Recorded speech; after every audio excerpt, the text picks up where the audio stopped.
What's up, everybody?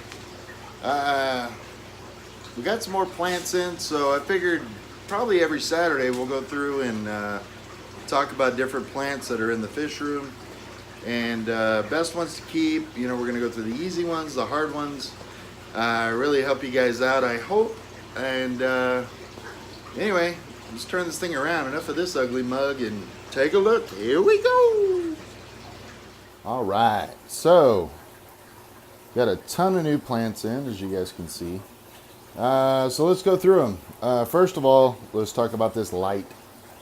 We changed it up. We are using an AI prime freshwater light on here now. So this thing is ramping up still, so it's not at its full potential yet, I guess you could say. All right, so let's talk about this plant right here. It's this bunch.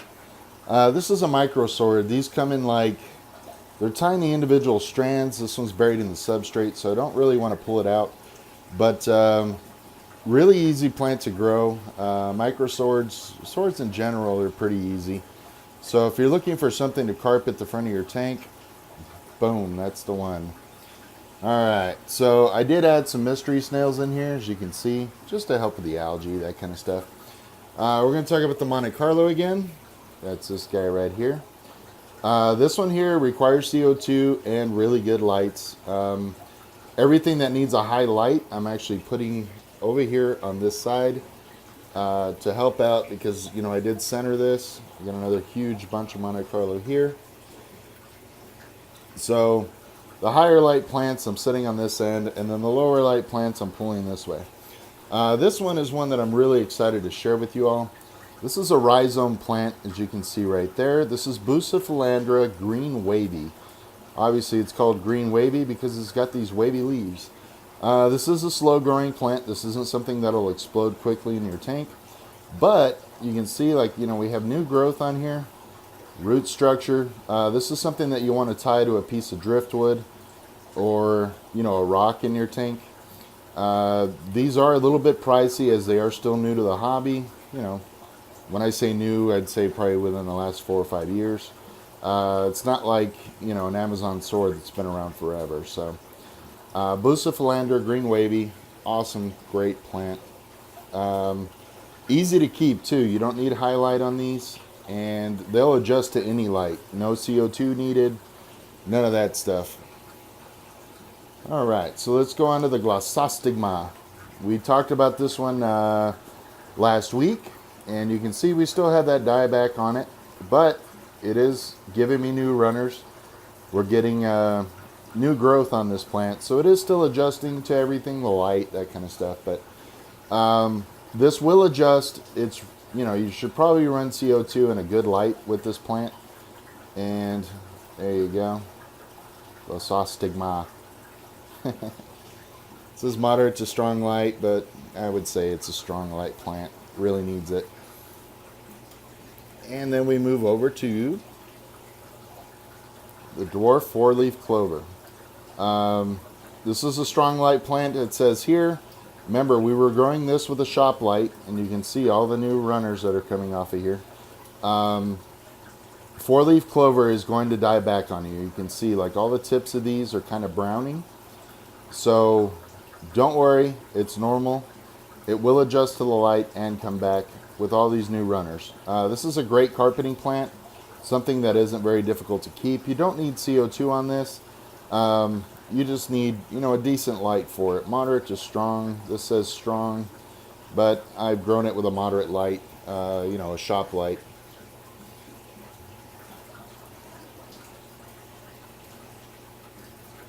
So let's move on to this guy right here, Amazon sword. Now I have several of these in here. That's actually what these are here. And you can see these are kind of a different leaf, I guess you could say, on these that I just got in versus what's in the potted plant. Now this one here for me is super easy to grow. You can see all the browning we have here. But then if you look right here in the center, this is really what we're looking for when we're looking for plants. You see that little leaf right there? We have new growth coming in. So all the browning on here is no big deal. You can just trim it off. I keep all this stuff on here just to show you all. And, you know, since I have new growth on here, I'm not concerned about the plant dying back. I know that it's going to come back and be a strong plant. Amazon sword, really easy. Trying to pull this tag up for you. I think I can. And you can see it says moderate to strong light. We were growing this with a shop light, and it's doing pretty well. So, good stuff there. Got some more Monte Carlo here. Look at that. Oh, it's so sexy. Love Monte Carlo. Just a great plant. Alright, let's talk about another floater.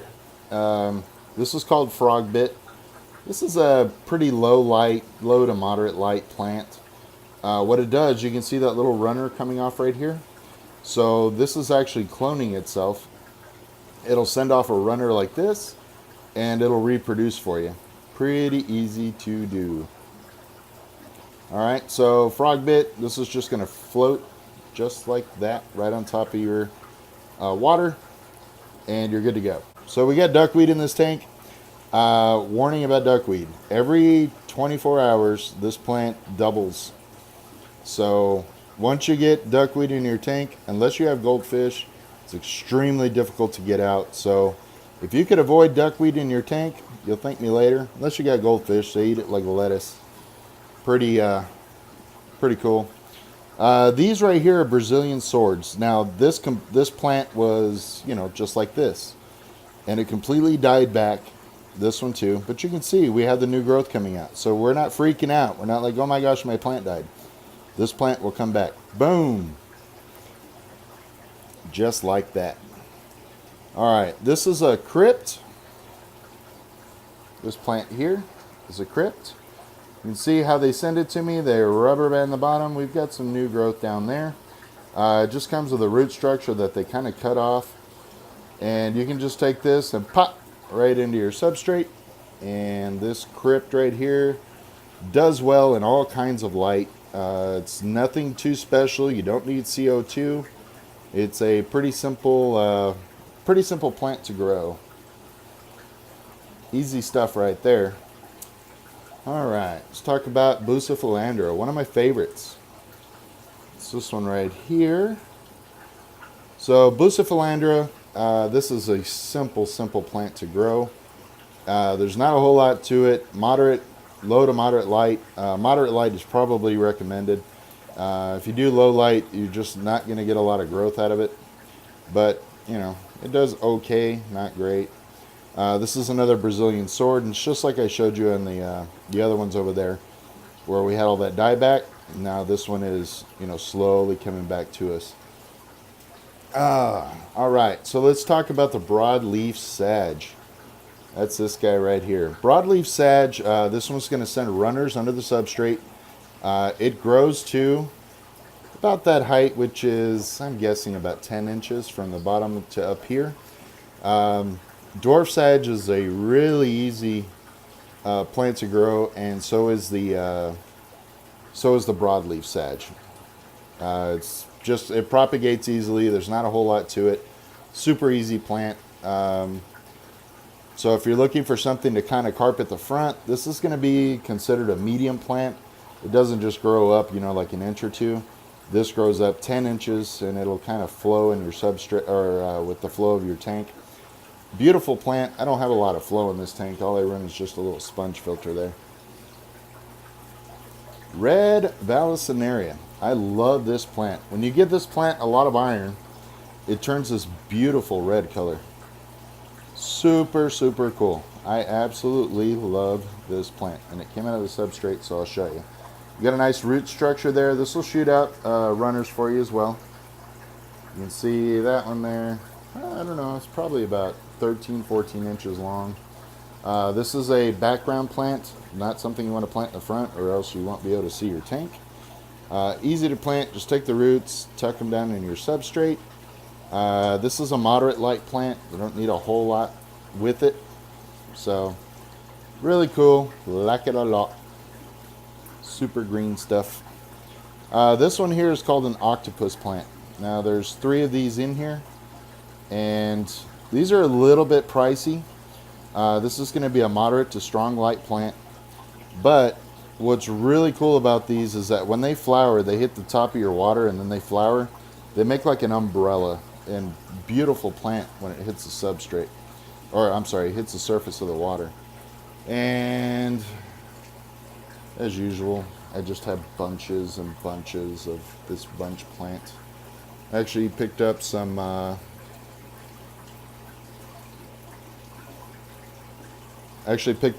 weights, because I'm going to bunch all this stuff up, probably start selling some of it. So that's that. Let's move on to some more plants. Alright, so I just disturbed this a bit. This one here is called Purple Waffle. You see the lead weight on the end right there? You're going to take that, put it in your substrate, and this will actually shoot out runners. Now, that's about the maximum height for this. Looks like about 5-6 inches tall. It does well as a foreground plant, probably a mid-ground plant, definitely not a background plant. It grows to about this height. It'll shoot out runners here, and then you'll get more and more and more of it. Really cool. Cherry hedge, another super easy plant. These are both moderate light plants.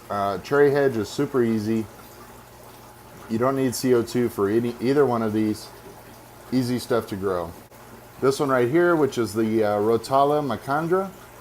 That's this guy. This is going to be a background plant, something you would put in the back. It's a bunch plant typically. It'll start shooting off, you know, roots and stuff down at the bottom. Sorry, everything's in the way. And it's going to be easy to propagate. You're just going to kind of, whenever it gets too tall, you snip this off, you know, grab a whole piece of them, use a rubber band or lead weight, and then just, again, plant it in your substrate, and then you can propagate it that way. The one in the back right there, that's called Green Myario. It's M-Y-R-I-O. And this is a super easy, fast-growing plant. It's a filter feeder, you know, or water column feeder, I should say. It's just going to pull the nutrients out of the water and grow and grow and grow and grow. Grows really fast, easy. The one back there we talked about before, that's the pennywort. Those are the ones with the big leaves. You see like that. Really easy plant to grow. Again, just it's a bunch plant. Take that lead weight, and boom, this thing will just take off for you. And I'll show you a big bunch of it here in a second. And right here we have the Rotala indica. This is one of my favorite plants. Look at the leaves right there. You see those? It's actually flowering. So it'll give you like these pink flowers. Easy to grow plant. Not a lot to it. And another super easy plant to grow. Easiest plant in the hobby, and I'll say it over and over and over again. Hornwort. That's 2 bunches. That's another bunch right there. Air just kind of took it up there. Not a lot to this plant. Easy, easy, easy plant to grow. This is the dwarf sedge that I was talking to y'all about right there. Dwarf sedge, literally just plant it. It'll shoot out runners, and this thing will just explode. You do kind of have to keep up with it. It's pretty fast growing, and you'll have to keep up with it. That's a definite. So if you're not looking to trim plants all the time, you'll want to do like the nubias and that kind of stuff. But if you're looking to get into your tank, be hands-on, dwarf sedge grows like crazy. Hornwort grows like crazy. This is that pennywort. I know there's a lot of glare on this tank. Not really much I can do about it. Pennywort, you can see how easy it is to grow. We're just running a shop light on this tank, and it doesn't even get the full light. So there you go. Easy, easy, easy. So there you go. Those are plants that we got running around in here. Of course, we always have the pothos. That's never going anywhere. I want to thank you guys for watching. Don't forget to subscribe. Hit the button right there. And hit the notification bell. We are, you know, posting a lot more videos for you guys. Showing you around the fish room. Still got a lot to go over. And we'll show you a lot of stuff. Do some species spotlights, that kind of stuff for you. Really appreciate you guys watching. And comment your favorite plant there for me. Talk to y'all later. Peace!